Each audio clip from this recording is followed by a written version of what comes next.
Lord. Welcome to the family of God. Batiin mo na ngayon katabi mo. Welcome. Sabihin mo sa kanya. Praise the Lord. Kasama kita ngayon. Hallelujah. Are you blessed this morning? Alam nyo, whenever we come here, in this place, in this temple, we should always desire to see the manifestation of God's presence. Paano ba natin makikita yung manifestation ng God's presence? Ano ho? Sa pamagitan po ng kanyang mga salita. Yung kanyang pong mga salita, nagmamanifest kung sino ang Diyos sa buhay po natin. Magmula pa lang po sa ating awitan, hanggang sa pag-alaala natin sa banal na dulang ng Panginoon, hanggang doon po sa ating pagkakaloob. Always keep in our hearts, Lord, I desire your presence. And most of all, mga kapatid, whenever we come to the point of listening to the Word of God, it's very important, mga kapatid, that we give our undivided attention. Amen po ba? Na wala kang ibang papansinin, kundi yung sinasabi ng Diyos sa iyo. Amen? Nasasabi mo, Lord, I want you to speak to me this morning. May desire ba kayong gano'n? Meron mo ba? Praise the Lord. Hallelujah. Come on, once again, let's clap our hands and say, Hallelujah. Let us come to the Lord in prayer. Heavenly Father, maraming salamat po sa isang napakagandang pagkakataon ito, Lord. Na kaming mga anak mo ay pinagtipon-tipon mo sa ilalim ng templong ito, O Lord, upang ikaw po ay sambahin, papurihan, awitan, Panginoon, sapagkat kayo, Panginoon, ay karapat-dapat, Panginoon. You're worthy, O Lord, to be worshipped, to be adored, to be praised, O God, because there is none like you. So allow us, O Lord, to speak of praise, to speak of thanksgiving, O Lord, as we come to you in worship.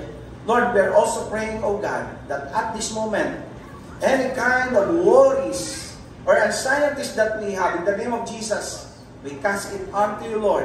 Alisin mo lahat ng mga alalahanin namin, Lord, and allow us to really give our undivided attention so that we can really benefit from this worship, O God. Holy Spirit, continue to work in this place, in the midst of us. And kung may mga bagay na masakit sa amin, may mga bagay na hindi ayos sa amin, in the name of Jesus, this morning, O God, ayusin mo po ang kalusugan namin. Ayusin mo, Panginoon, ang aming mga puso, Panginoon. Maibigay namin, Lord, ng buong-buo ang pagkatao namin sa inyo, sapagkat kayo karapat-dapat. Lord, salamat na marami nawa, buong sigla at buong puso, buong pag-iisip at buong kaluluwa, kayo po ay aming sambahin at papurihan, Panginoon. Salamat po sa araw na ito, sa pangalan ng Panginoong Yesus, lahat ng anak ng Diyos, magsabi ng malakas na, Amen! Palakpakan natin ang Panginoon! Are you all ready to worship the Lord? Are you all ready to dance? Are you all ready to clap? Nasaan ang mga kamay? Come on! As I have said, mga kapatid, yung may sakit lang ang hindi pumapalakpak. Tignan nyo sa ospital, yung mga may sakit, hindi napalakpak. Pero kayo, wala kayo sa ospital, kayo ay nasa church. Malusog kayo. Malakas kayo. Kaya magpupuri tayo sa Diyos. Ayan, isang magandang umaga po sa ating lahat. Pinagpala po ba tayo ng Panginoon? Amen. Pinagpala na tayo dahil tinubos na tayo sa ating kasalanan, hindi ba? Pinatawad at karapat dapat lamang na tayo magpuri sa Kanya. Amen? Kaya naman ang lahat ay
patuloy po tayong umawit. Sa susunod po natin na awit po, mag-declare po tayo ng praises and glory sa ating Panginoon. Sapagkat kahit kailan, kahit anong nangyari, kahit saan, naging Diyos siya sa atin. Talagang ibinubuhos at ibinubuhos niya yung pagmamahal niya sa atin. Kaya wala namang dahilan upang hindi natin siyang purihin. Kasi siya yung naging dahilan upang tayo makapagsaya at makaramdam na langit sa piling. Kaya sabay-sabay po natin awitin ang kantang to. O Diyos, Ikaw ang tunay na dakila sa mundo. Ikaw ang hari na mahal ng tulad ko. Ginawa mo lahat, pag-ibig mo ay tapat at wagas. O Diyos, wala nang papantay sa kabutihan mo. Ang ngalan mo'y itataas sa buhay ko. Sundin ang loob mo, iparinig ang nais mo. Sa lahat ng panahon, Diyos ka sa amin. Sa lahat ng oras, nariyan para sa amin. Panginoong Hesus, purihin ka. Dakilain ka sa buhay ko. Aming Ama.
buhay ko. Ako'y sumasamba, O Diyos, dakila ka. Ako'y tatas, itataas ang ngalan mo. Hari ng buhay ko,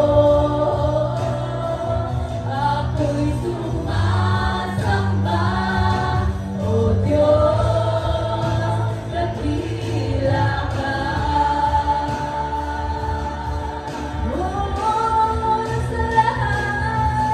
Sa lahat ng panahon, Diyos ka sa amin. Sa lahat ng oras, nariyan ka na sa amin. Panginoong Yesus, purihin ka. Dakilain ka sa buhay ko. Pinagbabago, Diyos ka sa amin. Tanging sandigan, nariyan para sa amin. Panginoong Yesus, maghari ka. Dakilain ka sa buhay ko. Dakilain ka sa buhay ko, Diyos. Dakilain ka sa buhay ko, aming Ama.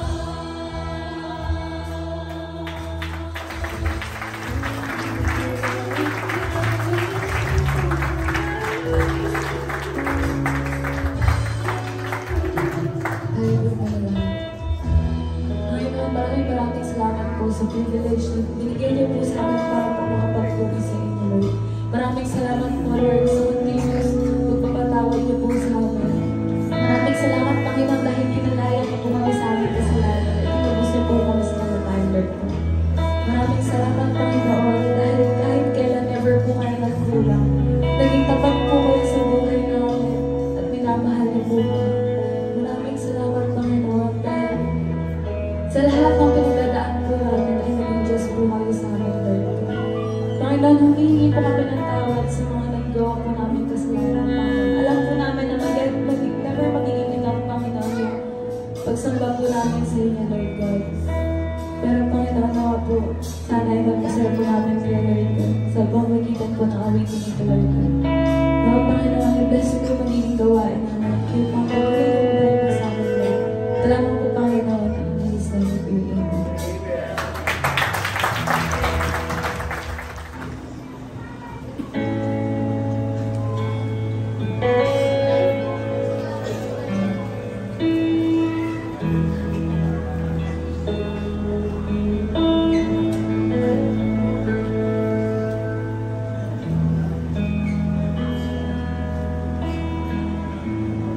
Na makatinawanan,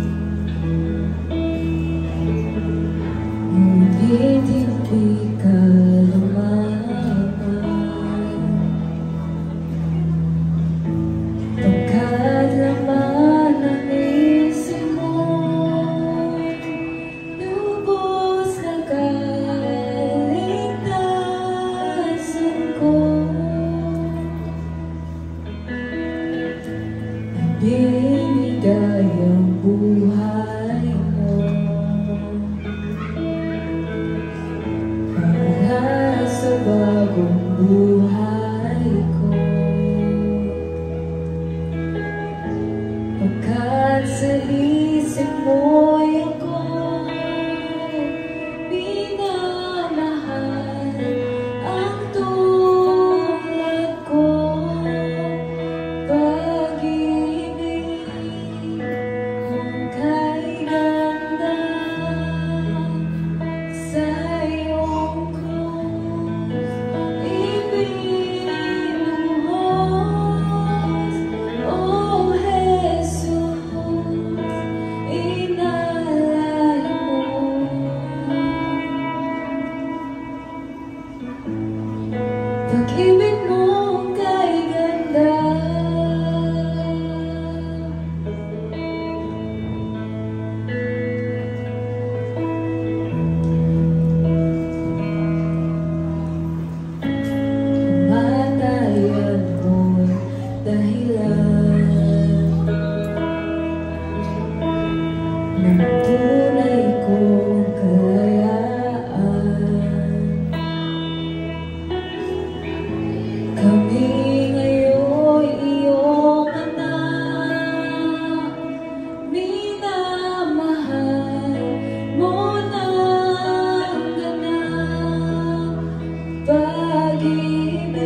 na minsan pa sa oras pong ito ay tayo dala ako sa pagtanggap ng banal na hapunan. Nais ng Panginoon na siyasatin natin ang ating mga sarili.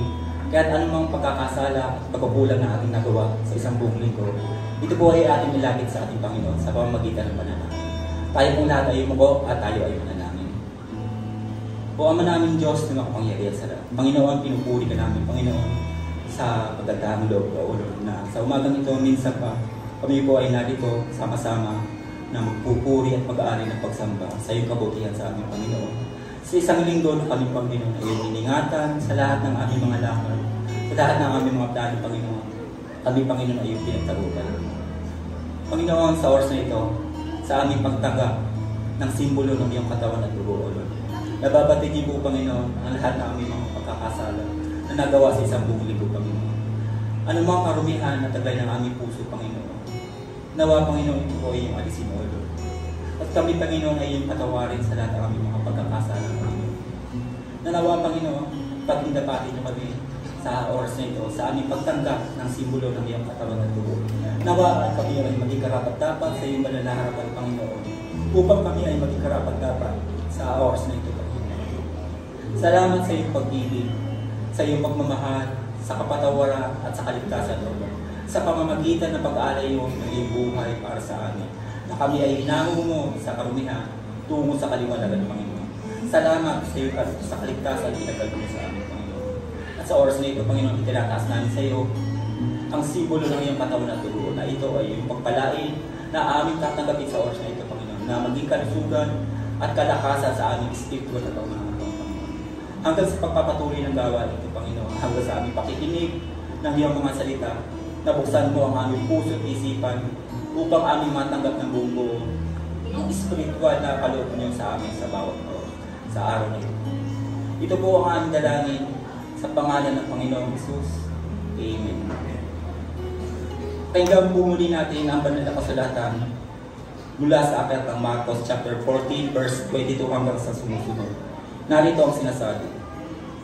Habang kumakain sila, si Jesus ay lumambot ng tinapay, nagpasalamat sa Diyos. Pagkatapos, kanyang pinaghati-hati at tinapay at iniabot sa mga alagad. Sinabi niya, kunin ninyo ito ang aking katawan.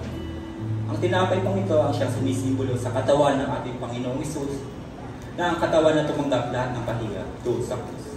Ating pong kanin ang tinapay.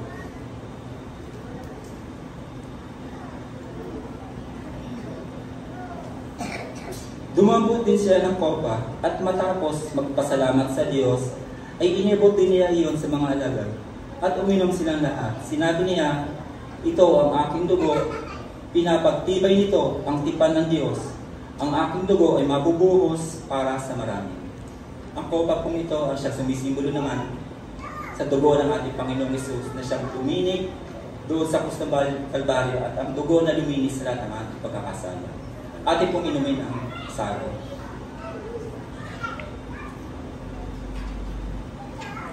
Tandaan ninyo, hindi na ako muling iinom pa ng katas ng ubas hanggang sa araw na inom itong panibago sa kaharian ng Panginoon.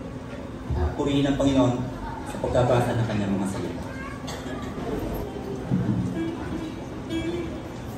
Okay, magandang umaga po sa ating lahat mga kapatid.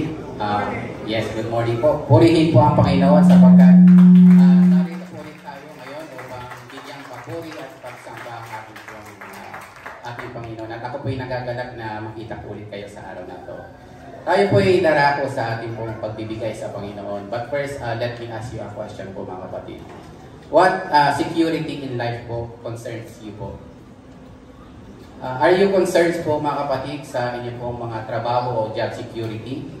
Especially po sa ating pong mga naghahanap ng trabaho, yung currently na nagtatrabaho na sometimes you feel na baka matanggal po kayo sa trabaho or hindi po kayo makahanap ng trabaho or you feel po na yung kumpanya yung pong pagtatrabahuan ay pwede pong magsara.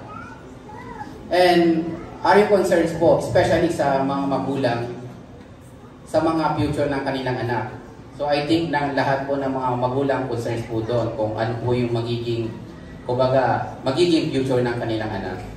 Or ayaw concerns po doon sa sinabi nating mga environmental security po natin. Example na lang, no? Paglabas niyo po, bigla lang kayo uupakan.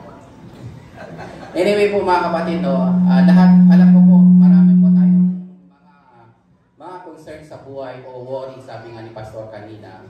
But, binigyan na po tayo ng Panginoon. So, lahat ng mga concerns po natin is binigyan na po ng measures ni God.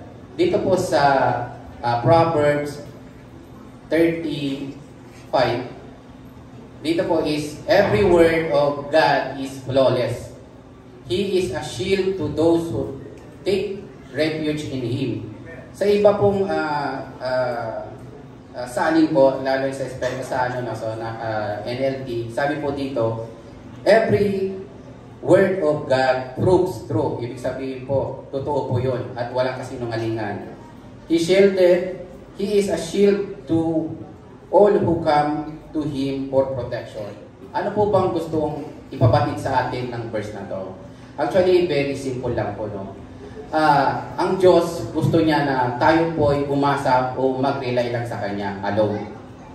And also, gusto rin po ng Panginoon sa atin na magkaroon po tayo ng matibay po na sandalan o matibay po na pagsandal sa Kanya pong mga salita at Kanya pong mga pangako.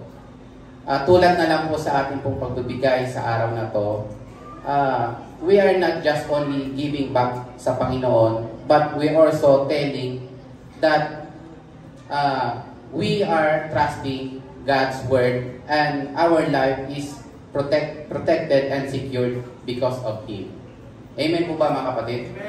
O masyado po kasi kayo seryoso eh. So tayo po ay magbigay mga kapatid at tayo po ay manalangin. Panginoon, salamat po Panginoon sa oras na to Lord God na patuloy niyo pong ipinagkaloob po sa amin. Salamat po Lord God dahil mula sa pag-isip po namin Panginoon, iningatan niyo po na kami.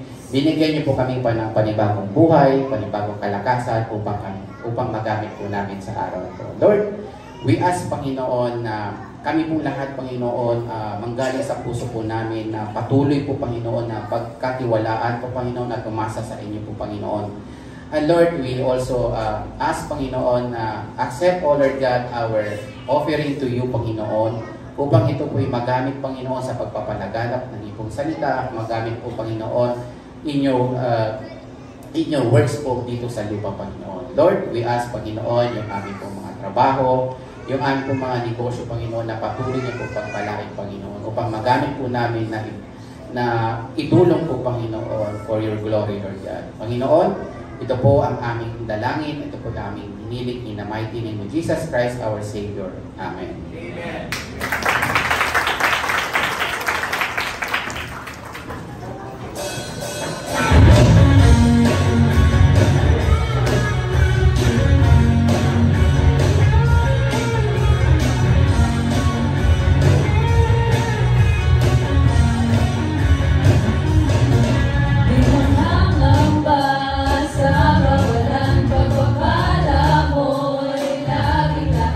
Matatapos sa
at ikaw ay mabuti. Ikaw ang aking pastor, hindi magkukulang sa bata. At higit pa, ikaw ay sagana at umaapaw sa bata. At higit pa, sa bata, sa lahat mong pangangailangan. Higit pa, sa lahat mong inaasahan. Wala namang mahilig pa, pagkat ika'y sapat lang. Ika'y sapat na at higit pa.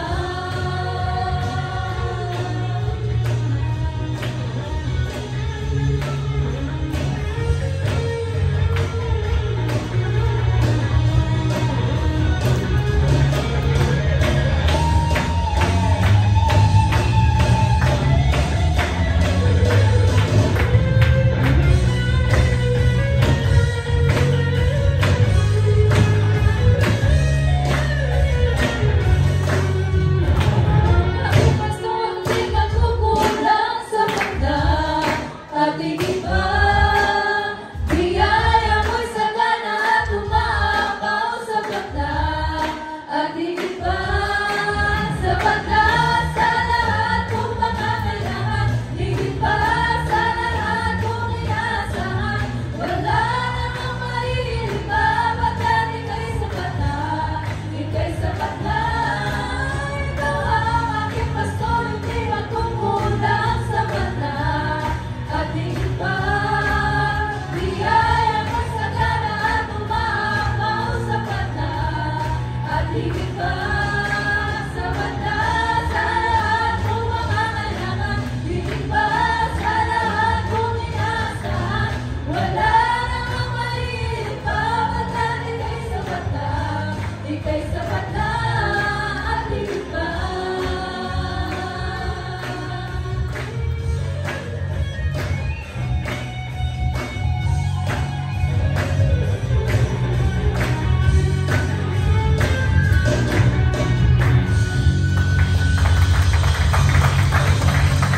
Welcome po natin once again ang Panginoon. Come on. Praise the Lord. Amen. Talagang nakaka-bless. Ano po mga kapatid? Amen?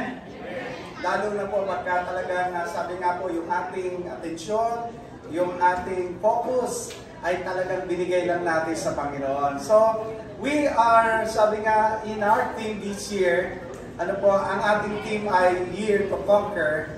And last month ay pinag-usapan po natin we're born to triumph, and we will continue the topic on March.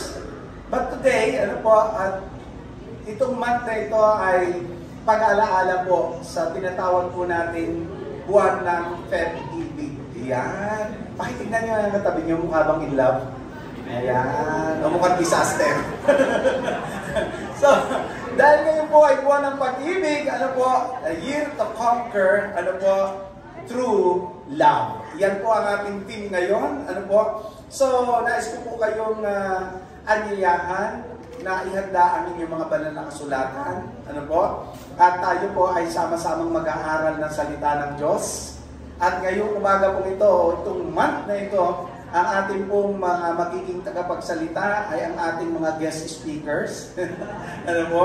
Siyempre, unahin na po natin ngayong umaga, ano po, isa sa napakasipag na manggagawa ng Panginoon.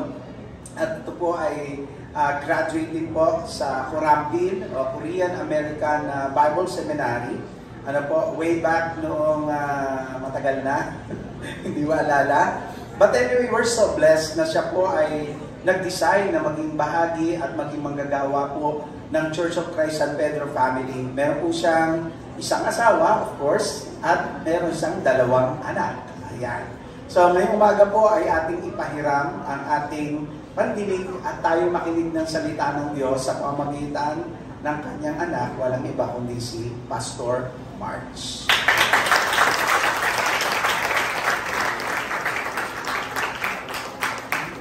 Amen. So, salamat po. Magandang umaga po muli sa ating lahat. Bago po ako magsimula ay, I want to share a little bit of my testimonies. Yeah. So, ako po si March Manghili, nakatira sa ipinanganak sa Ifugao, napuntang Manila. In short kasi, yun yung ano namin. Pero, tinawag ng Diyos para mag-share ng kanyang salita. At the same time, pinarusahan, yun nga. At akala ko, nung time na yun, hindi na ako tatayo sa unahan. It's been 10 years na nung huli akong tumutong sa isang pulpito at maghahayag ng kanyang salita. Pero salamat sa Lord kasi ibinigay niya itong pagkakataon na to at nandito ako yun sa inyong mga harapan. So bago tayo magsimula ay manalangin po muna tayo. Panginoon, salamat po muli sa umaga na to na patuloy pong binigay sa amin. Salamat, Panginoon, sa pagkakataon muli na kami nandito, Panginoon, para makapakinig ng inyong mga salita. At natalayan ko po, Panginoon, na ang iyong salita, Panginoon, ay tumimo sa amin. At Lord, move on to all of us, Panginoon, para higit sa lahat, Panginoon, maunawaan namin ito. Hindi lang sa maunawaan, Panginoon, kundi sa pamuhay namin ito, Panginoon. Ganun din po, Panginoon, sa iyong lingkod, Panginoon, na gamitin mo ako, Panginoon, bilang iyong tagapagsalita. Override all my preparations, Panginoon, and higit sa lahat, Panginoon, ikaw po ang mangusap sa bawat siya sa amin, Panginoon. Ganun din po sa inyong salita, Panginoon, na kayo po ang patuloy na mag-meditate po sa amin. Ito po aming dalangin sa pangalan ng iyong anak po si Jesus. Amen. So, nakakatuwa yung topic natin ngayon kasi tungkol ito sa pag-ibig. Ayan. So, pagdating sa pag-ibig, ano po ba yung pumapasok po sa ating isipan? Minsan, sabi natin, ang pag-ibig pala ay matapat. Ang labis, faithful. Iba naman, ang pag-ibig pala ay bulag. Diba? Minsan, niwala natin, social ay bulag pala pag-ibig. Bakit? Kasi si girl, hindi maganda, pero kanyang napangasawa ay, sabi natin, hindi naman gano'ng kaano. Diba? Ang minsan, iniisip natin, ano ba yung mga ano natin, pero ang pinakahigit sa lahat, nawawala si Kristo. Pero pag tinignan natin, saan pa nagmula ang pag-ibig? Ang sabi sa Biblia po, sa Panginoon. Hindi ba ninyo alam na ang Diyos ay pag-ibig? Kaya po ang pag-usapan po natin ngayon, pinamagatan ko itong God's Amazing Love with the theme, The Unchanging Love of God. Ayan. So, buksan po natin ating Biblia sa aklat po ng Luke chapter 15 verse 11 to 32. Ayan. So, sinasabi niya po doon, Jesus continued, and there was a man who had 2 sons. The younger one said to his father, "Father, give me my share of the estates." So he divided his property between them. Not long after that, the younger son got together all he had and set off for a distant country, and there he squandered his wealth in wild living. After he had spent everything, there was a severe famine in the whole country and began to be in need. So he went, hired himself out to a citizen of that country, who sent him to his field to feed the pigs. He had longed to fill his stomach with the pods, and that the pigs were eating, but no one gave him anything. He came to his senses. He said, "How many of my father's hired servants have food to spare? And here I am starving to death. I will set out and go back to my father," and said to him, "Father, I have sinned against heaven and against you. I am no longer worthy to be called your son. Make me like one of your hired servants." So he got up and went to his father. But while he was still a long way off, his father saw him, and he was filled with compassion for him. So he ran to his son and threw his arms around him and kissed him. And the son said to him, "Father, I have sinned against heaven and against you. I am no longer worthy to be called your son." But the father said to his servant, "Quick, bring the best robe and put it on him. Put a ring on his finger and the sandals on his feet.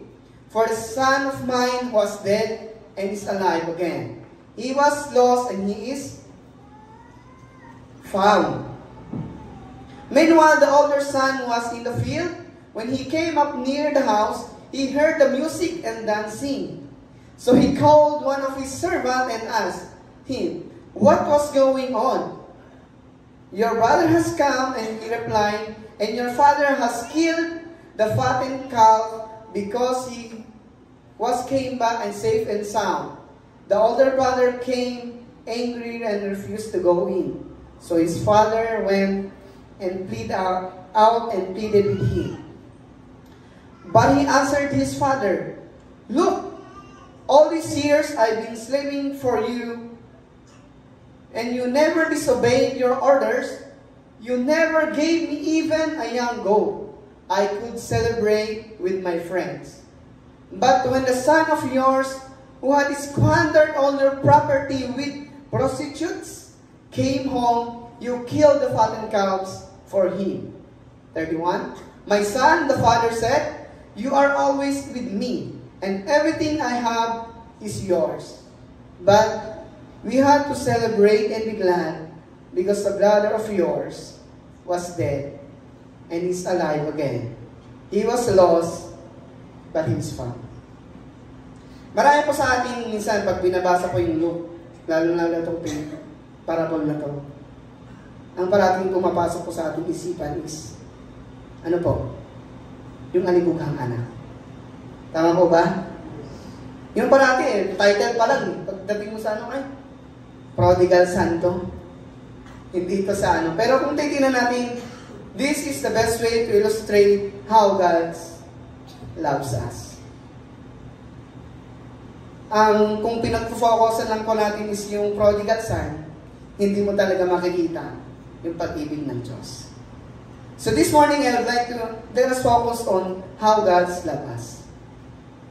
So makikita po natin dito, sa context pa lang nito, Luke 15 pertains na ito yung parable na sinasabi ng ating Panginoon, papunta na po siya ng Jerusalem. Papunta na siya ng Jerusalem para siya ay mamatay doon at ipako sa krus. So, ang inner circles dito, ang ating pong audience na pinag-usapan dito is, unang-una po, mga publikano, maniningil ng buwis, at ang pangatlo, mga Pariseo. Ang nakikinig po sa inner circles yung mga publikano, yung mga, sabi natin dito, kaya nga sinasabi ng mga Pariseo, bakit itong na to, nakikisama dun sa mga makasalanan. So makikita po natin, ang una pong makikita natin dito is God's love us unconditionally. Hindi po siya namimili, hindi po niya pinili. Kung nga sa estado natin, kung pag-aralan natin ay isa mayayaman, tinignan natin dito is kung mayayaman yung natin, sila yung nasa lowest. Bakit yun ang pinagtuunan niya pansin? Hindi yung mga nasa mataas na level.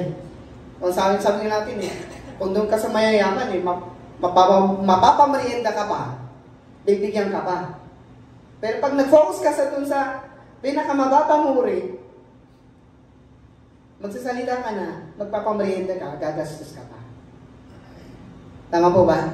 Pero kung titignan natin, ang pag-ibig po ng Panginoon ay hindi po namimili.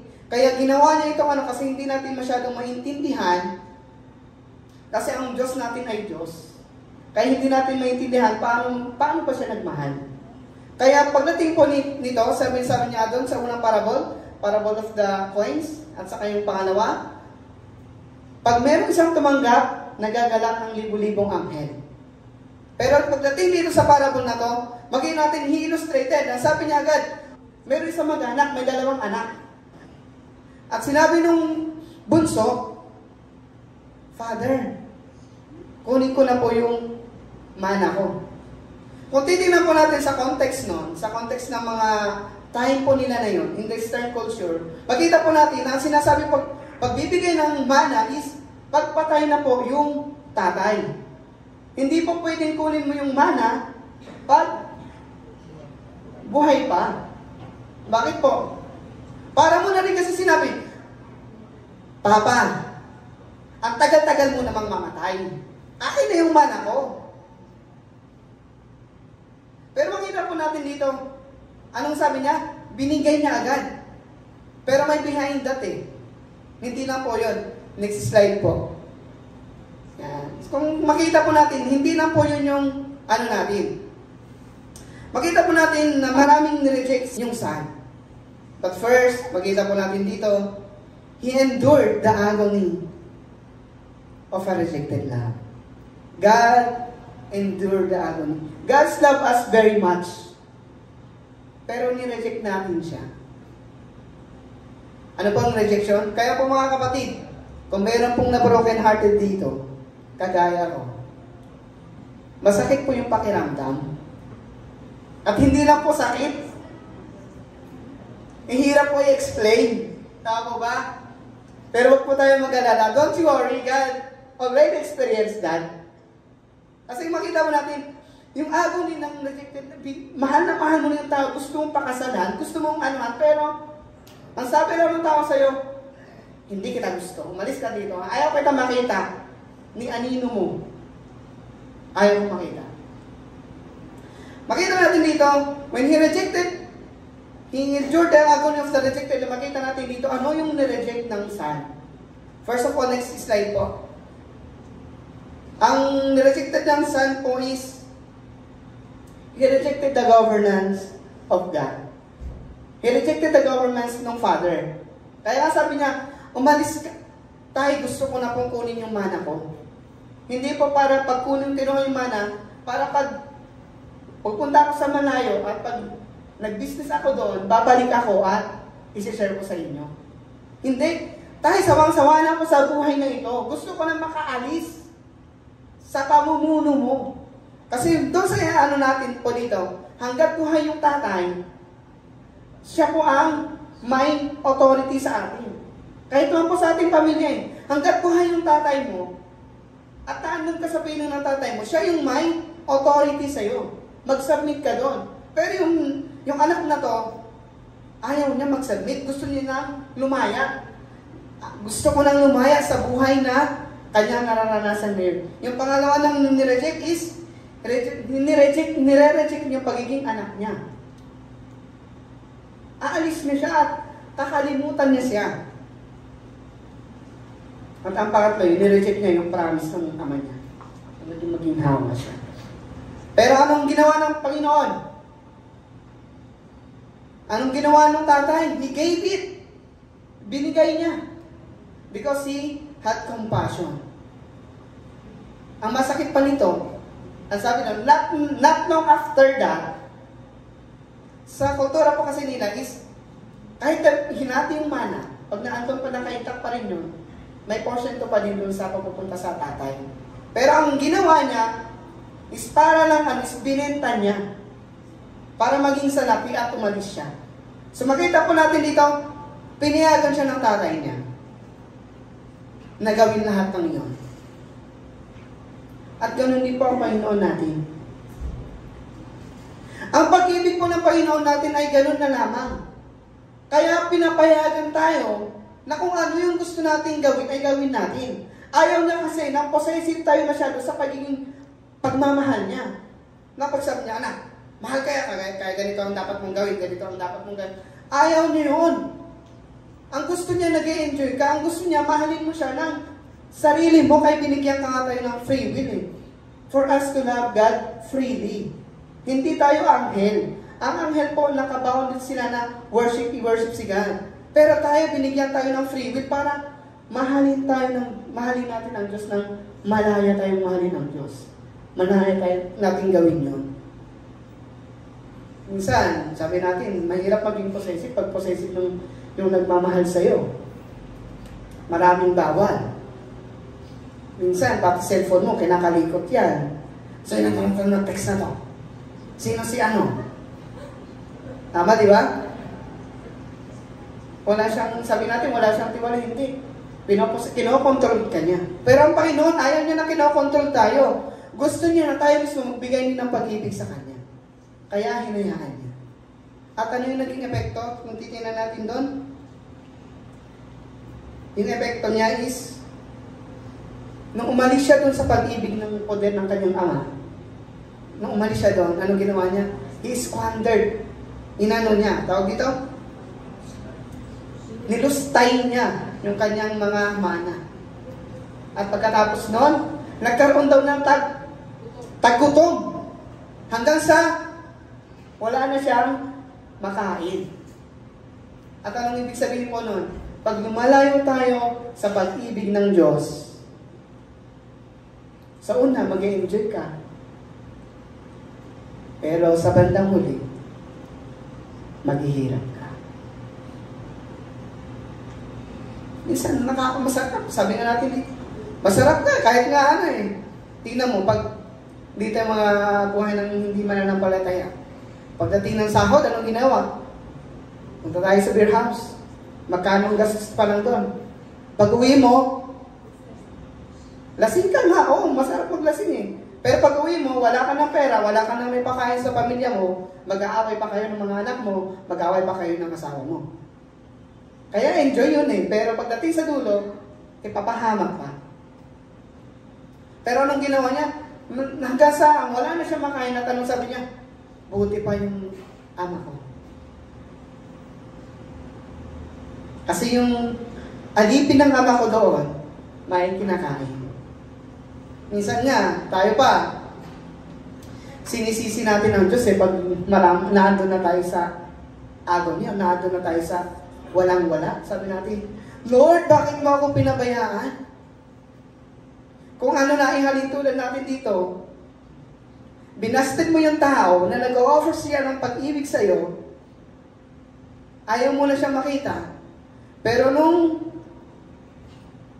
nagkakasakit ka na at marami na nangahalang sa'yo, sinisisi mo yung tao. Ito kasi, bakit ako pinabayaan? Eh, pinasted mo eh. Tapos isisisi mo pa sa kanya. Minsan ganun tayo eh. Pag nahihirapan na tayo, anong parati natin sinisisi? Si Lord, alam naman Lord kasi yan eh. Pero, tandaan natin, nireject muna natin siya. Binasted mo muna yung pag-ibig. Bago mo sabihin na siya pa sisisihin mo ngayon. At kadalasan, marami. Nakikita lang ang Diyos pagka sa oras ng pangangailangan. So makikita natin dito yung turning point doon is ano sabi niya?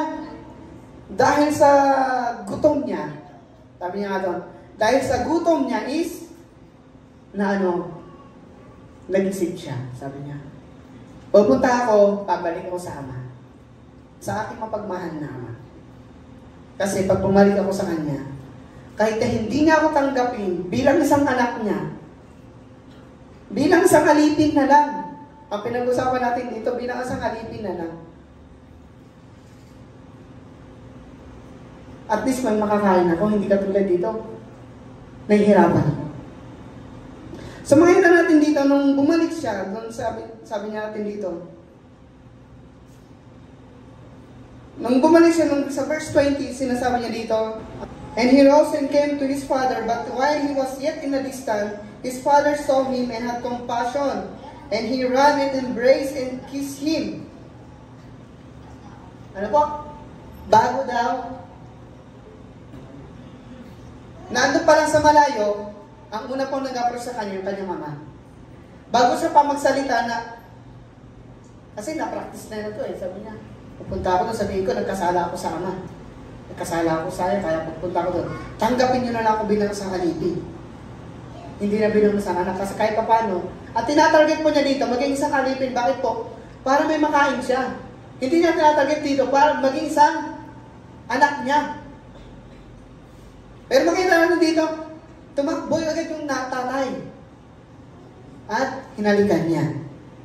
So makita natin dito, pangalawa natin pag-usapan dito is God's restoring love. Nire-restore ng Panginoon at ang pag-ibig niya sa atin. Bakit po unang-una, nung umalis yung gahaming ginawa niyang kasamaan. Madness eh. Lahat dinustay eh. Walang-wala na siya. Ang unang resto po ng Diyos sa kanya is cloth.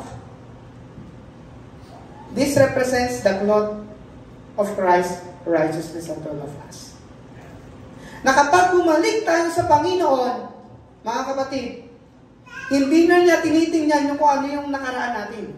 Katulad nung sa anak, sa bunsong anak, na hindi nila tinignan kung ano yung ginawa niya doon sa mana. Minsan tayo, pag may dumarating, alam natin marami tayong binigay na pera sa kanya. Nak, anong nangyari sa'yo? Asan na yung ganito? Asan na yung ganito? Hindi niya tinignan po yun. Tinignan niya doon yung kalagayan ng kanyang anak at ano niya. Kaya nga, binigyan niya agad yung plot ng righteousness. Sa atin minsan, pinabalik ni Satan eh. Ano ba yung dala-dala natin? Bago tayo tawagin ng Panginoon, meron minsan eh. Tinawag tayo ng Panginoon minsan. Nakakapag-inom pa tayo, naninigarilyo pa tayo. Ano ba yung buhay natin dati? Bago tayo tinawag ng Panginoon. Tinanggal niya po yun. Pinalitan niya ng bago. He clothed us with His righteousness so that we can start again. Ang pangalawa po dito, binigyan niya po ng singsing. The ring represents ownership. Di ba may graduation din tayo? Saan tayo nag-graduate pag may... nag-graduate ka sa ganyang school. Minsan yung mga dati mamaya pag may... Alin ka lang may... pamilya ito ni ganito. At ganoon din po sa atin. Nirestore niya po yung ring na yon. Na nagsasabi, tayo ay anak ng Diyos. John 1:12, as many as received Him, He gave Him the right to become children of God. Maganda po yun. Ang inaasam po nung isa is, ano po? Nung anak is, magiging alipin lang ako. Makakakain man ako eh. But then God restored everything, even His sonship. At ang pangatong nirestore niya dito is His sandals. The sandals po yun is handa na ipakita sa mundo na ako ay isang anak ng Diyos. At ang ano doon, kasama po dyan yung privileges natin and benefits natin bilang isang Kristiyano. Makita po kasi natin dito, yung mga alipin po, hindi po nakasandals. Yung mga anak lang po ang nagsasandals po doon. So He gave us the privileges and all the benefits to become child of God. Pero mga kapatid, ano ba mga benefits natin ang nagagamit natin? Ano ba yung benefit ng magiging Kristiyano ang nare-reflect natin? Hindi lamang dito sa atin, kundi sa ating pamilya, sa ating pamayanan, at sa ating buong bansa. Meron ba? O wala? Minsan nakakalimutan kasi natin eh. Okay na ako, hanggang sans na lang ako eh. Wala na yung privileges. Wala na yung pangako ay. Ganun talaga. Doon lang alam ko eh. And makita po natin dito na kapag anak ka ng Diyos, makikita nila pag nakikita ka, ay anak pala ito ni ano. Kapag yung anak ko, pag nakita ay anak to ni Sister Sarina, anak to ni ano, Brother March. Andun yung identity. Tayo kaya, pag lumalabas, ano kayang identity meron tayo? Ay, Kristiyano pala yan. O, ganyan mga Kristiyano nagbubura. Minsan sa bahay, sabi nga natin dito, minsan, pag Sunday lang, nabubuksan yung Bible eh. Pero pag Lunes hanggang Sabado, diyan ka muna sa kabinet, baka maalikabukan eh. Pag Sunday, ay, buksan na yan. Dalhin sa church. Minsan yung pagiging Kristiyano lang natin, nakatapos at tag-uumpisa dito sa tahanan na to. Dito sa chapel na to. Kristiyano ako, nagsisimba ako pagdating naman to. Hindi na ako Kristiyano. Pagdating ng ano natin. So magiging po natin dito, God restored us perfectly. Because that is the restoring love of God. At ang pangatlo po, makita po natin dito, is the transforming love of God. So makita po natin dito sa verse 25 to 32, sabi niya, meanwhile the older son was in the field. When he came near in the house, he heard music and dancing. And he called one of his servants and asked him, what was going on? Your brother has come. He replied, and your father has killed the fattened calf because he came back safe and sound. The older brother became angry and refused to go in. So the father went out and pleaded with him. But he answered his father, look, all these years I have been slaving for you and never disobeyed your orders. Yet you never gave me even a young goat so I could celebrate with my friends. But when a son of yours who had squandered your property with prostitute came home, you killed the fattened calf. Ang sabi ng my son, the father you are always with me, and everything I have is yours. But while you have to celebrate and be glad because your brother of yours was dead and was alive again, he was lost and now is found. So makita po natin dito, ano po? Yung, sabi natin yung older brother naman.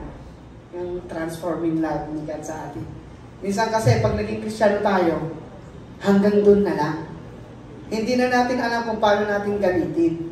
Kaya makikita po natin dito, anong tanong agad ng anak?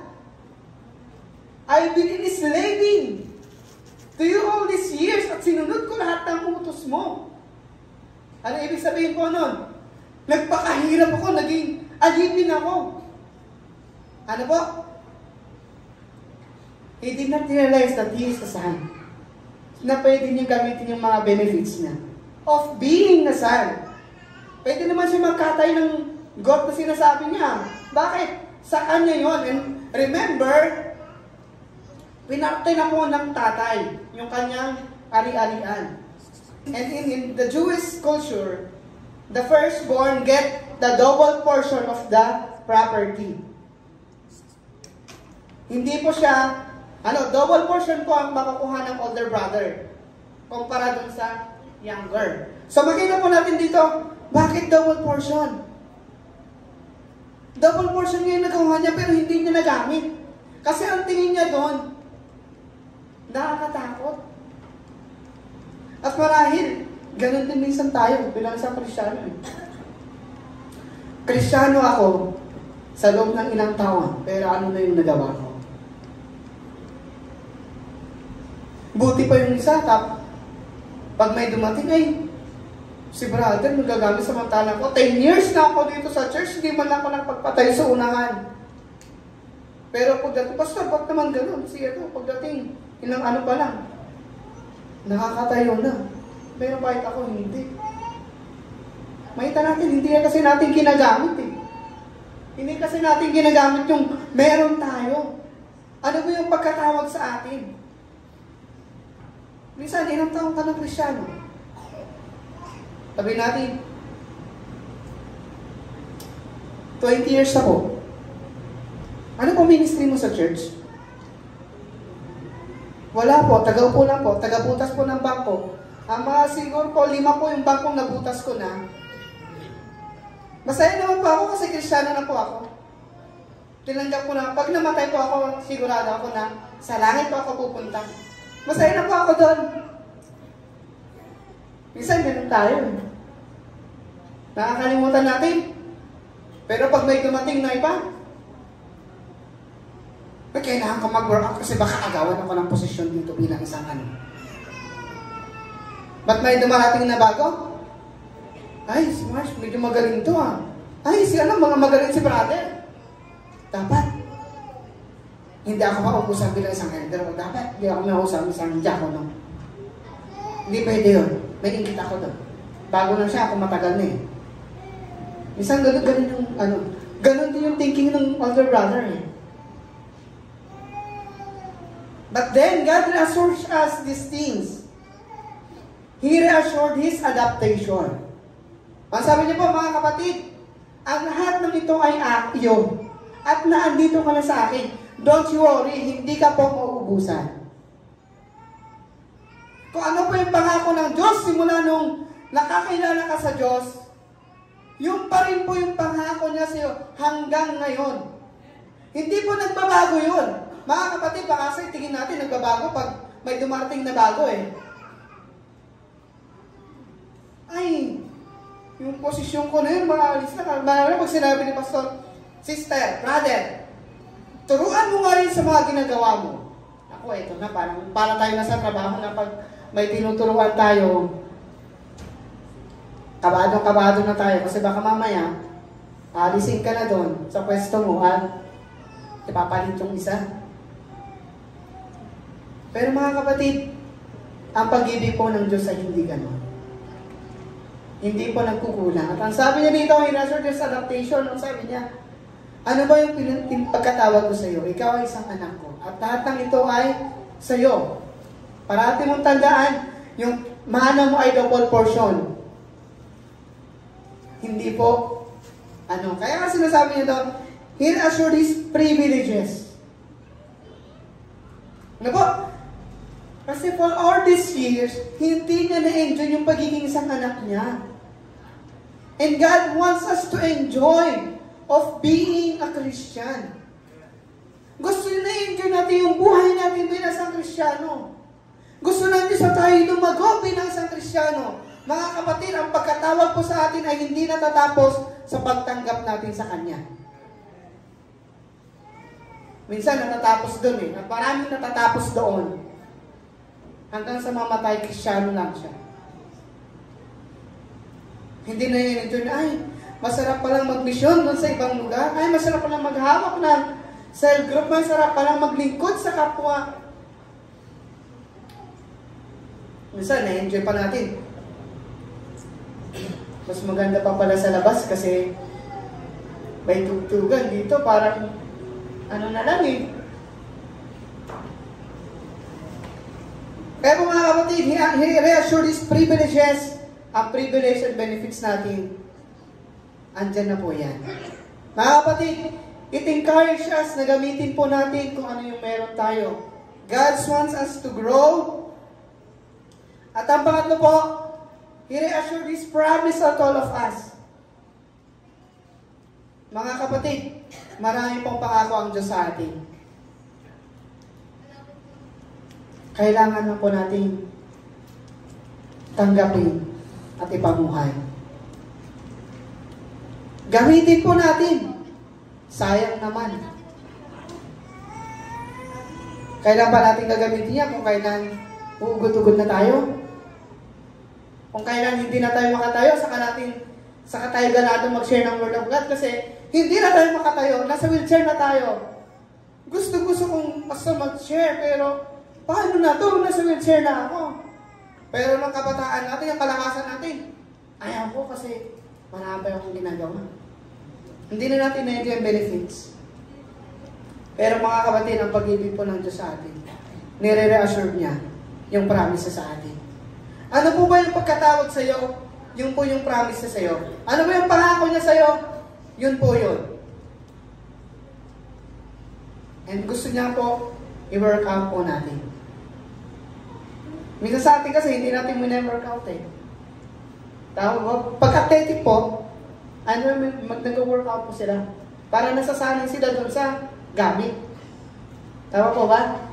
At ganun din po bilang isang Kristiyano, dapat muna-work out po natin. Dapat po tayong lagi parati nagbabasa. Bakit po? Para nasasanay tayo doon sa buhay na meron na tayo ngayon. Mga kapatid, we are a new creation nung binago na tayo ng Panginoon. Hindi na po tayo katulad ng dati. Minsan kasi, Kristiyano, nagiging dati na eh. Kung sa Bible ko nga, sabi niya, we are now a new creation. And the old self has gone. Behold and follows. Binago na tayo ng Panginoon, pero mamaya, andyan na naman, binalik na naman natin. Pero mga kapatid, ito yung rason natin sa atin. Kung gusto mo na magamit ng Lord, Ilang taon ka na ba ang Kristyano ngayon? At ano ba po yung benefits mo bilang isang Kristyano? Huwag po natin tingnan yung ano ba yung ministry na meron ako ngayon. Ano ba yung na-enjoy ko na bilang isang Kristyano? Naipapakita ko ba ito sa pamilya ko? Naipapakita ko ba ito sa kapitbahay ko? So ito po yung challenge po sa atin ngayon. Yung conclusion po natin is,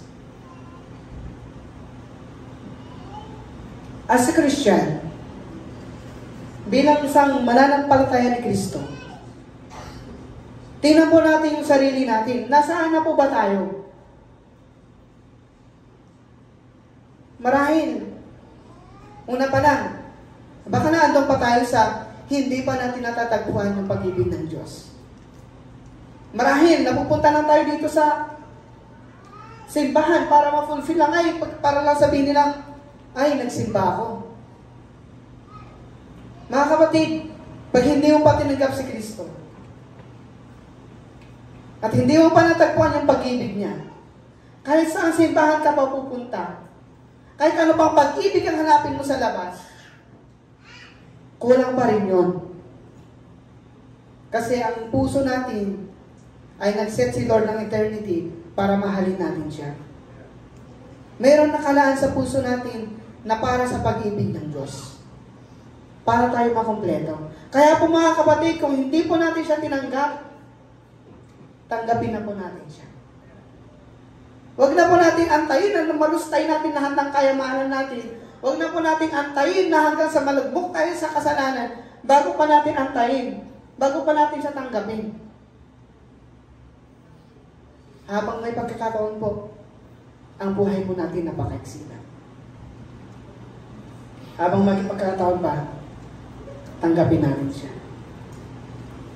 At kung tayo naman po ay naandun sa process pa lang ng pagtanggap sa Kanya, o sa mga baguhan pa lang, ay, mga ano pa lang akong Christian 1 years old, or katatanggap ko pa lang po sa Lord.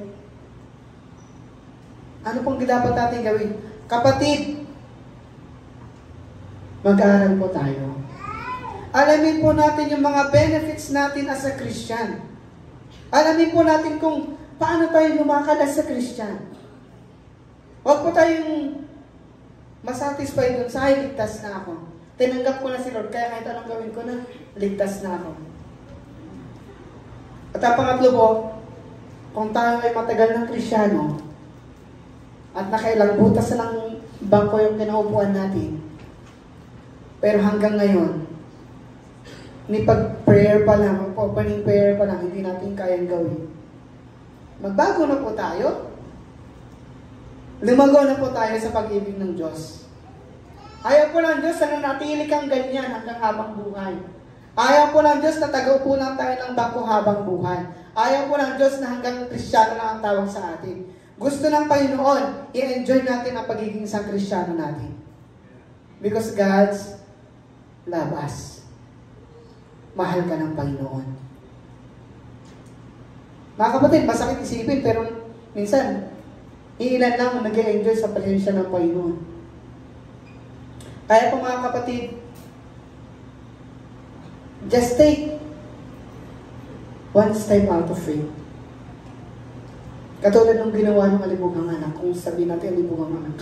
Katulad ng ginawa ng younger son. Sabi niya po, sa bahay ng aking ama, maraming pagkain. Pupunta ako. At pumunta po siya. Mga kapatid, minsan, nare-realize natin pero kulang yung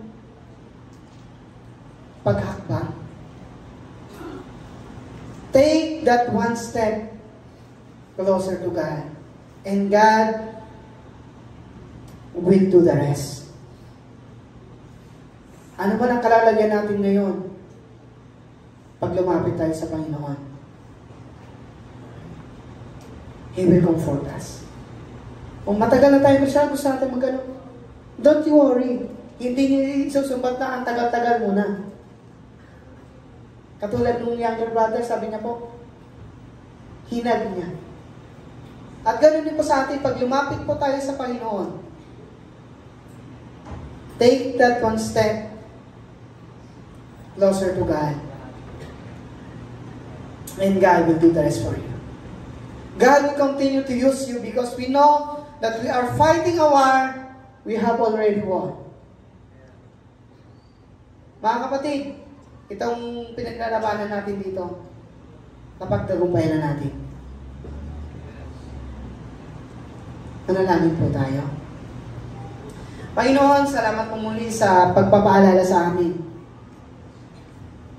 Sa tunay na pag-ibig mo sa amin, Panginoon. Na ang pag-ibig mo hindi nagbabago mula nung kami na sa kadiliman, papunta sa inyo. Hanggang sa pagiging isang Kristiyano namin, Panginoon, ang iyong pag-ibig ay hindi nagbabago para sa amin. Lord, I pray po, Panginoon, na kayo po ang patuloy na magbigay ng kalakasan sa amin at ng kagalakan sa amin para magawa namin ito at maging mabunga kaming Kristiyano, Panginoon. Lord, give us the enjoyment in becoming a Christian. Ano man ang katayuan namin sa buhay, Panginoon? Gusto namin mag-enjoy bilang isang Kristiyano, bilang isang anak mo. And I pray, Lord, na you are the one continue to be within us. Continue to bless us, Lord. At higit sa lahat, Panginoon, manguna ka sa amin. Salamat po, Panginoon. Ito po ang aming dalangin. Sa pangalan ng iyong anak si Jesus. Amen. Praise the Lord. Are you blessed this morning? Amen. Pakitignan niyo nga yung katabi niyo. Sakul ka ba? Sabi mo sa kanya. Buti nga sa'yo, magbago ka. Palakpakan natin ang Panginoon. Hallelujah. It's a great reminder for all of us. Ano po? Doon sa mga karakter ng Luke, na binasa po natin sa chapter 16 o chapter 15, sino ka doon? Ikaw ba yung panganay na ang tagal-tagal mo ng Kristiyano, pero hindi mo na i-enjoy yung benefits ng pagiging Kristiyano? Ikaw ba yung ang laki ng selos mo kapag may bumalik na alibugang anak o isang anak na mula doon sa at siya agad ay ginagamit ng Panginoon? Ikaw ba yung Kristiyano ang tagal-tagal na, yun lang, matagal lang. Matagal lang. Inuugat ka na sa pananampalataya, yun lang, inugat ka lang, pero wala ka pa rin bunga. You know, the Lord is encouraging us this morning. If you have been a Christian for a long, long time, it's about time that you enjoy the benefits of being sons and daughters of our God. Amen? Be part of the family. Hindi ka alipin, ikaw ay anak. Sabi mo sa katabi mo, ikaw ay anak ng Diyos. Hindi ka alipin. Palakpakan po natin yung mga katabi po natin. Kung ikaw naman yung matagal nang hindi umuwi, alam mo itong message na binigay sa atin ng Lord ngayon, ay nagpapaalala ng walang kupas na pag-ibig ng Diyos. At sinasabi ng Diyos, ikaw anak, ang tagal mo nang wala, pero andito ako naghihintay sa iyo. And katulad po ng ama na ito, kapag ikaw ay bumalik, aakapin ka ng Diyos. It doesn't matter kung anong nakaraan mo, what matters most to God ay bumalik ka. At maniwala ka, sabi ng Panginoon, He will completely restore you, not as a servant, but as His son. Bibigyan ka ng robe. Ang sabi ng banal na kasulatan, ang lahat ng nangabautismuhan kay Kristo ay ibinihis si Kristo. That is in Galatians chapter 3 verse 27. Anong bihis mo ngayon? Wasak na wasak ba ang kasuotan mo? Bilang isang tao na malayo sa Diyos? Wasak na wasak ang buhay mo? Pero gusto ng Panginoon, i-restore ka, ibalik ka sa talagang original design ng Panginoon para sa iyo. Pero magagawa lang ng Diyos yon sa iyo kung babalik ka katulad nitong alibugang anak. Gutom na ka na ba? Alam niyo, may mga pagkakataon talaga, hinahayaan po ng Diyos dalasin mo yung gutom. Alam mo kung bakit? Para maalala mo na sa tahanan ng ating Ama ay sagana. Para ma-realize mo, teka muna, babalik ako. Kasi doon ko lang matitikman yung tunay na spiritual na pagpapala. Kaya sabihin mo sa katabi mo, welcome back. Yes. Kung hindi ka pa tumatanggap sa Lord, at this point of time, we will sing an invitational song. And for those of you who have not yet received the Lord Jesus Christ as your Lord and your Savior, kabataan ka man, ikaw man ay young adult o ikaw man ay adult, pero ang tagal mo nang alibugha. Meaning, ang tagal mo nang squander, tagal mo nang ligaw. Ang Panginoon nag-iintay sa iyo.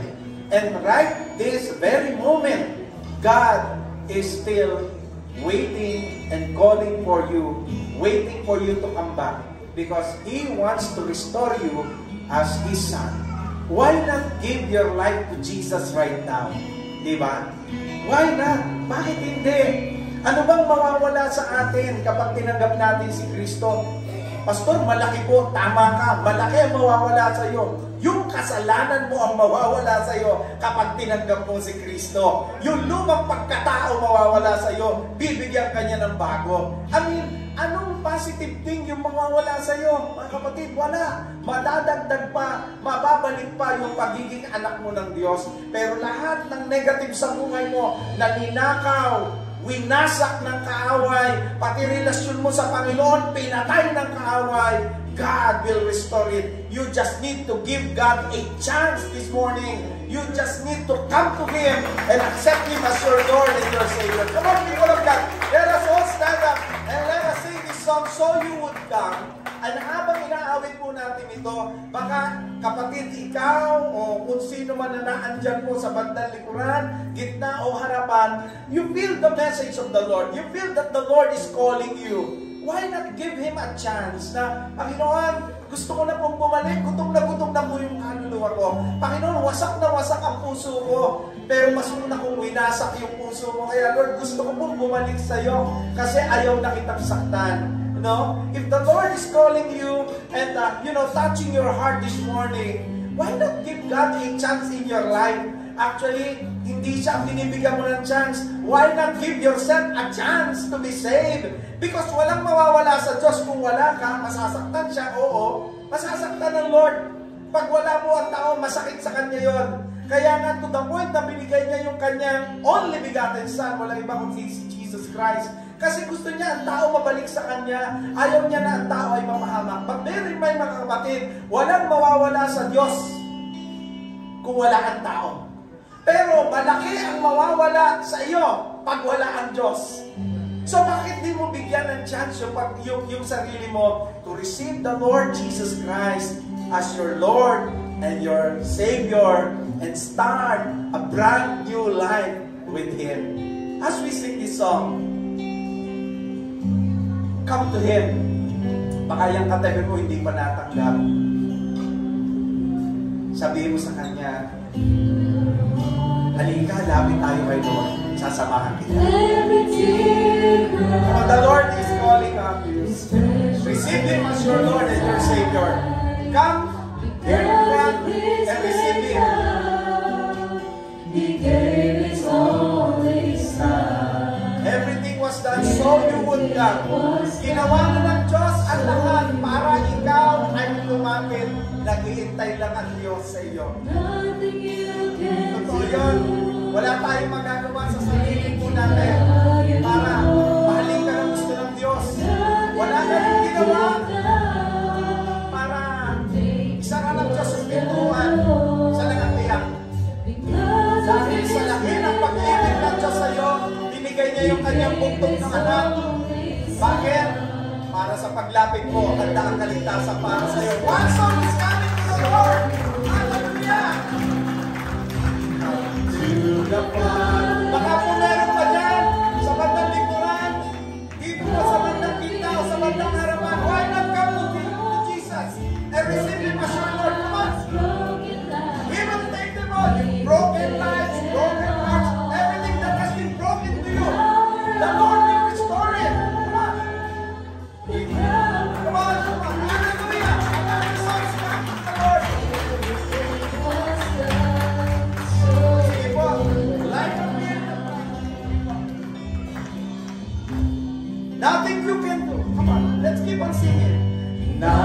you can do would make him love you more. Nothing that you've done. Nothing that Hindi you've isasalutan ka done. sa pintuan para sa'yo. Bukas na bukas. And He's waiting for you. Because of His great love, He gave His only Son. Hallelujah. Everything was done. Everything was done, so you Come would to the Father. The Lord is waiting. come to the Father. Though your gift is small, broken hearts, broken lives, He would take them all. The power of the Word, the power Meron pa umisan. Tumakas sa Lord sa kanyang people. Baka meron pa. so you Come to the Father. Let's sing it one more time. come to the Father. Though your gift is Baka small, kung meron pa po dyan, nais tanggapin ang Lord. broken hearts, broken lives, Come to Him right now. He will take He's them waiting. all. The power of the Word, the power of His blood, everything was done, so you would not. Power of the Word. The power of the Word, the power of His blood, everything was done, so you would come. Hallelujah. Palakpakan natin ang Panginoon. Kayo po na lumapit sa harapan, nais ko kayong batiin. Dahil meron po kayong desisyon, pinakamagandang desisyon na ginawa nyo ay yung lumapit dito sa harapan at hindi ikahiya ang Panginoon sa harap ng mga taong ito. Alam niyo ba, sabi ng banal na kasulatan, ang magmakahiya sa akin sa harap ng maraming tao ay ikakahiya mo rin naman sa harap ng aking Ama na nasa langit. Purihin ang Panginoon sa buhay nyo. Hindi nyo ikinahiya ang pagmamahal nyo sa Panginoon, lalo pa kayong naging proud sa pag-ibig nyo sa Panginoon. Palampakan natin ang Panginoon sa buhay nyo. And alam nyo kung anong promise ng Panginoon sa mga katulad nyo na umibig sa Kanya, tumugon sa Kanyang pagmamahal. God's promise is not just a beautiful life, a wonderful life, but an eternal life. Ang pangako po ng Diyos sa inyo ay buhay na walang hanggan. Bakit? Kasi lahat po tayo lilisan sa mundong ito.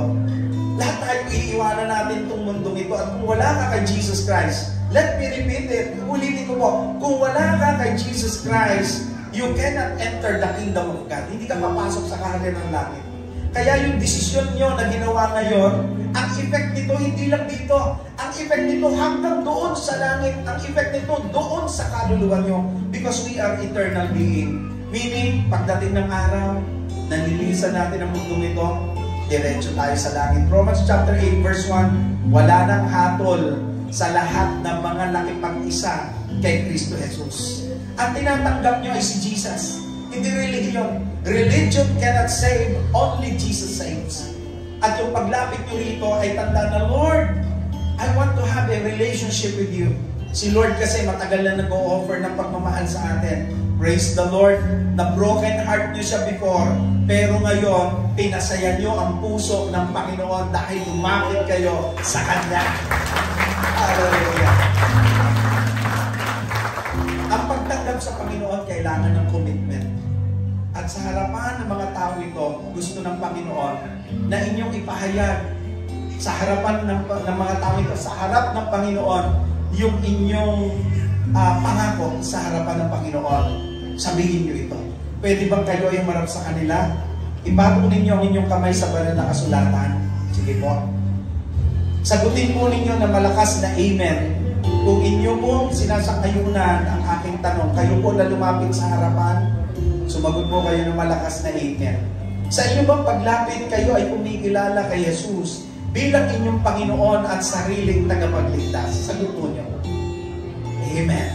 Sa inyo bang paglapit, Handa ba kayo na makaisa ni Jesus na mamatay, malibing at muling mabuhay doon sa tubig ng bautismo upang tuluyang mapatawad ang inyong mga kasalanan at kayo ay makalakad na sa isang bagong pamumuhay? Handa ba kayo?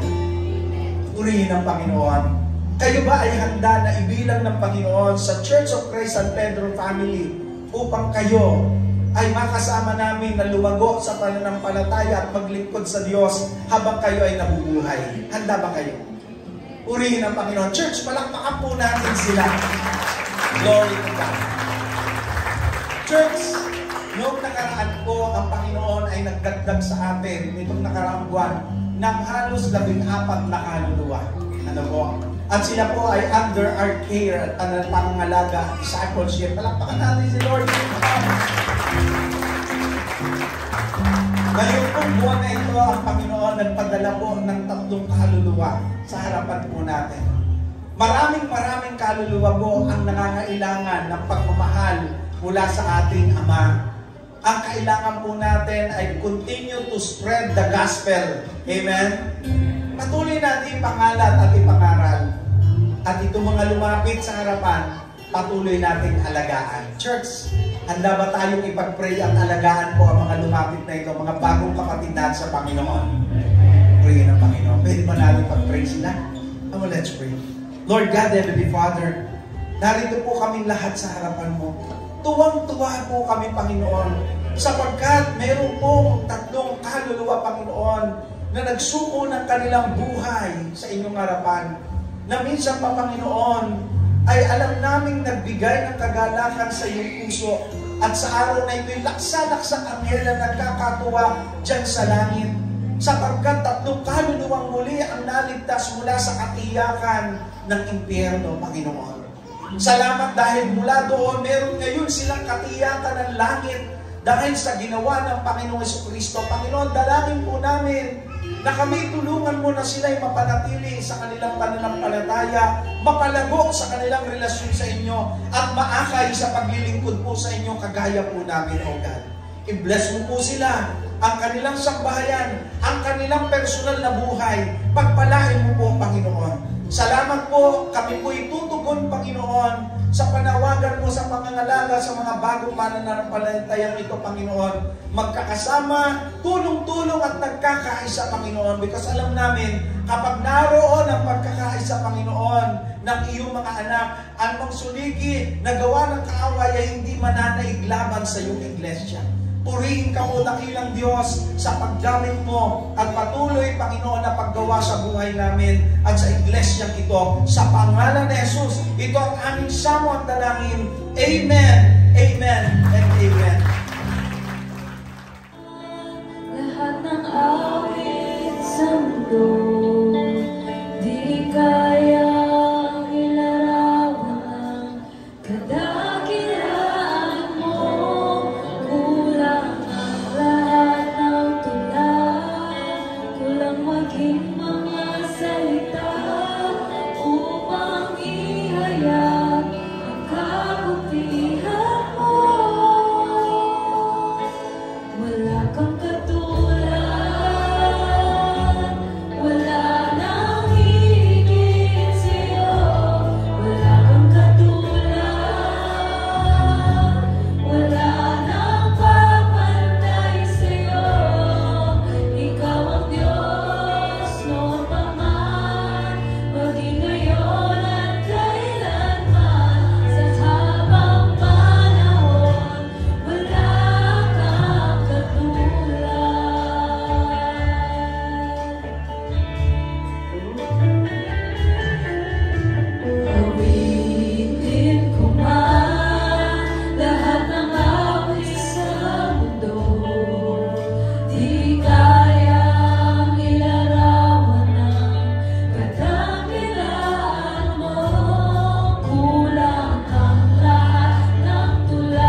tayo po ay magwawakas sa punong-puno ng pagbuli at pagpasalamat sa Diyos dahil tunay nga po wala siyang katulad. Tayo po ay manalangin sa ating pagtatapos. Ama naming Diyos, maraming salamat po muli sa oras na ito. Kami po, Panginoon, ay inyong ginabayan sa aming pagpuri at pagpapasalamat sa inyo, pagsamba. Salamat, Panginoon, sa presensya nyo dahil nakita namin sa bawat isa sa aming kalagitnaan ng inyo po, Panginoong kapangyarihan na siyang patuloy na nagbibigay sa amin ng pag-asa. Salamat po, Panginoon, sa mga salita ninyo, sa mga pag-aalay namin, Panginoon, ng aming mga pag-iibig, sa pamamagitan ng pagkakaloob, sa pamamagitan, Panginoon, ng pag-aawit, ng paghindak. Salamat po sa kalayaan ito, Panginoon. Salamat din po, Panginoon, sa bawat isa na patuloy na kayo, Panginoon, ay kinakatagpo sa tuwing araw ng linggo na kami ay nagsasama-sama upang kayo, Panginoon, ay amin po, Panginoon, maitaas at luwalhatiin sa buhay namin at sa bawat sandali sa araw-araw ng aming pamumuhay. Salamat po, Ama, dahil yung po mga salita ninyo na sa dalawang larawan po, Panginoon, kami po, Panginoon, ay tulungan ninyo upang kami po, Panginoon, ay huwag nang maghangat ng kami po, Panginoon, ay ng patuloy na kami, Panginoon, ay magsayang ng oras. Katulad, Panginoon, sa alibugan na nandun, Panginoon, ang pag-ibig ninyo, pinakita nyo muli, na anuman, Panginoon, ang aming pinagbulan, inibig niyo po, Panginoon, kami. At salamat din po, Panginoon, dahil sa pamamagitan naman ng larawan ng panganay, Panginoon, kami ay binigay niyo, Panginoon, sa amin ang inyong kaharian. Ang lahat, Panginoon, ang meron kayo. Kaya, Panginoon, tulungan niyo ang bawat isa upang ito po, Panginoon, ay maipadama namin sa bawat kaluluwa na lalong-lalo na, Panginoon, na wala pa sa inyo.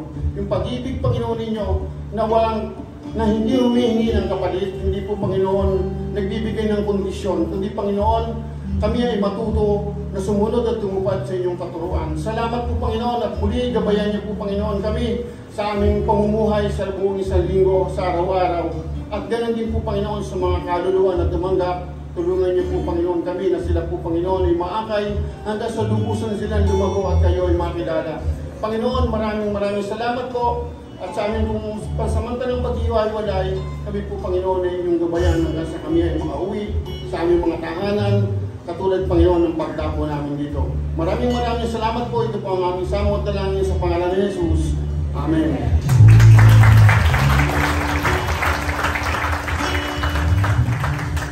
Tapos po natin ang ating kamay, tanggapin po natin ang pagpapala ng Diyos. Sa Kanya na mga mag-iingat sa inyo upang hindi kayo magkasala at makapagharap sa inyo ng walang kapintasan at may malaking kagalakan sa Kanyang kaluwalhatian sa isang Diyos na ating tagapagligtas sa pamamagitan ng Jesucristo na Panginoon natin. Sa Kanya ang kapurihan, ang karangalan, kaluwalhatian at ang kapangyarihan mula pa noong una, ngayon at magpakailanman. Amen.